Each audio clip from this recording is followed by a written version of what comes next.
somebody said very correctly that we are all unlearned sales leaders, right? We've all been in a space where we've jumped into the swimming pool and then we've started swimming. I think event was good. I think one thing I really appreciate, I have a very strong feeling, and this has been when I started my sales stint. There are two types of salespeople. Ones who get into sales out of options. They don't have any other career to pursue, so they get into sales. And then the second ones who actually understand the value of being into sales, right? Because it's a highly lucrative, highly rewarding job when it comes to remuneration if you're a good person, if you're a person who's succeeding at what you're doing. I think traditionally when I started, it was a taboo to get into sales. Even my parents sort of were in a space, why sales? I come from a family of engineers, doctors, chartered accountants. And they were like, why not pursue my master's in finance and then probably get into that direction?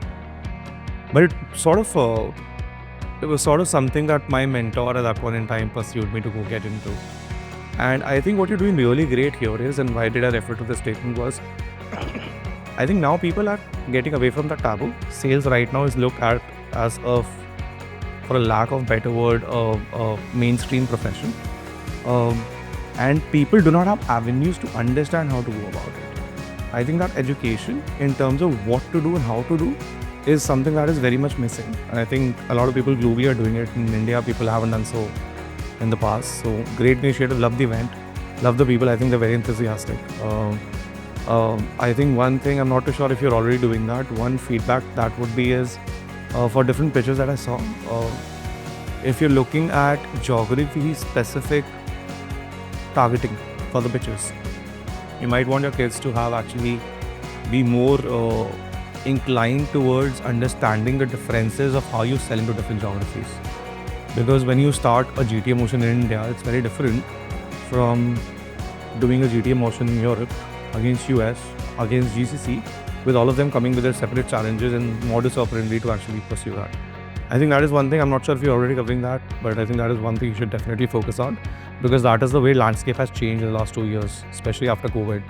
I think one thing that I would definitely want to see probably in the pitches next season would be sort of be very territory organized and I mean, so see, I understand the value that Hive is delivering right now, right? And from my personal perspective, in a very candid way, I think what you're doing is just the grassroots level of it starting right now, right? You've just had a couple of cohorts coming out. What you've done till now is really, really great. I think you can add way more value. I do know in my network, not just people who are trying to pivot into a SaaS sales career and people who want to sort of get out of the graduation and start with SaaS sales. Even the people who've been in sales for the last 4 years, right? They feel clueless. For a BDR to get into an account executive role, they feel clueless. For an AE to get into a team lead or a junior manager or an assistant manager role, they feel clueless. I think somebody said it very correctly. I was outside, I could just hear it. Somebody said very correctly that we are all unlearned sales leaders, right? We've all been in a space where we've jumped into the swimming pool and then we've started swimming. But there was nobody to tell us, here is the tube, back float karo pehle, and so on and so forth. So that way you're in the right place. But I think you might want to extend the curriculum a little more towards those people who've been in sales already. Because majority of the times when I would talk to a BDR and they would seek suggestions from me, would be around how do I get into account management or account executive roles? What is that one thing that I need to focus upon? And the answer to that is very cumbersome.